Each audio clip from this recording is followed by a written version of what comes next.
There's a strange feeling some people carry into adulthood. Like you look grown, you pay bills, you answer emails, you try your best to act okay. But inside, a part of you still feels scared.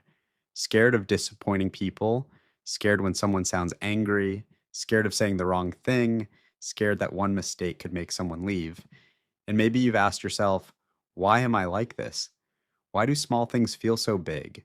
Why does rejection hurt so deeply? Why do you overthink conversations for hours? What if I told you part of you never stopped being the child who had to survive, and that child might still be quietly running your life? Let me explain. Imagine this: you send a message, hours pass, no reply. Someone else might think they're probably busy, but your mind, they're upset with me. Did I say something wrong? Are they pulling away? Suddenly, your chest feels tight. You replay every word. You try to fix a problem that may not even exist. And the strange part, you know it sounds irrational, but it still feels real. Or maybe someone raises their voice. Not even at you, but instantly something shifts inside. Your body goes quiet. Your stomach drops. You become careful. Too careful.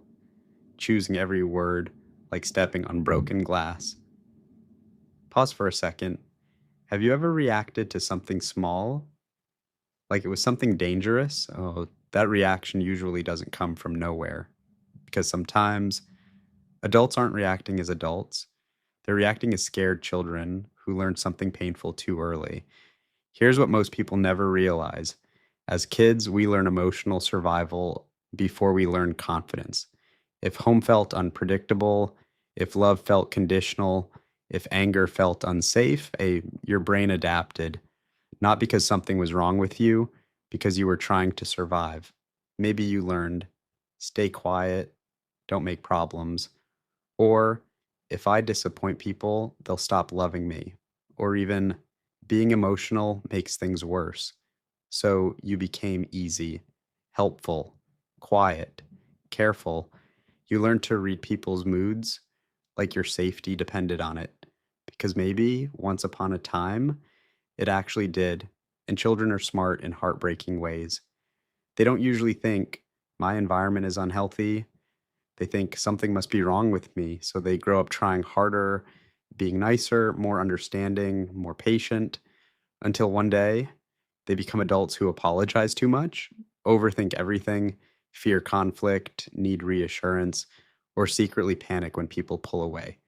Not because they're weak, not because they're broken, but because some part of them is still expecting danger, even when danger isn't there anymore. And here's the painful twist.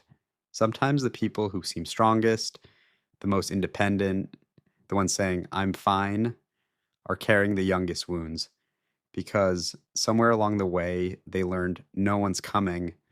So they stopped asking for help, stopped needing people, or at least pretended to. But if you look closely, the fear is still there, just quieter. Pause for a moment. What do you do when you feel emotionally unsafe? Do you shut down, overthink, people please, pull away before someone leaves first? Your answer might tell you more about your childhood than your memories do. And this is where something important happens because realizing this can feel heavy. You start connecting dots. You start thinking, so maybe I'm not dramatic. Maybe I'm not difficult. Maybe I'm just tired. Tired from protecting yourself for years without even noticing. But here's something nobody says enough. The scared child inside you, they're not trying to ruin your life. They're trying to protect it. That overthinking, protection, that fear of rejection, protection, that habit of staying quiet, protection, old survival strategies, still working overtime, even though life has changed. And healing isn't becoming a different person. It's slowly teaching yourself you're safe now. You don't have to earn love. You don't have to panic every time someone changes tone. You don't have to carry old fear into every new relationship. And maybe the goal isn't to stop being sensitive. Maybe the goal is finally understanding why you became this way, because when people finally feel understood, they stop blaming themselves. So if part of you still feels like a scared kid sometimes, maybe that doesn't mean you're immature, or maybe it means a younger version of you still needs kindness, not criticism.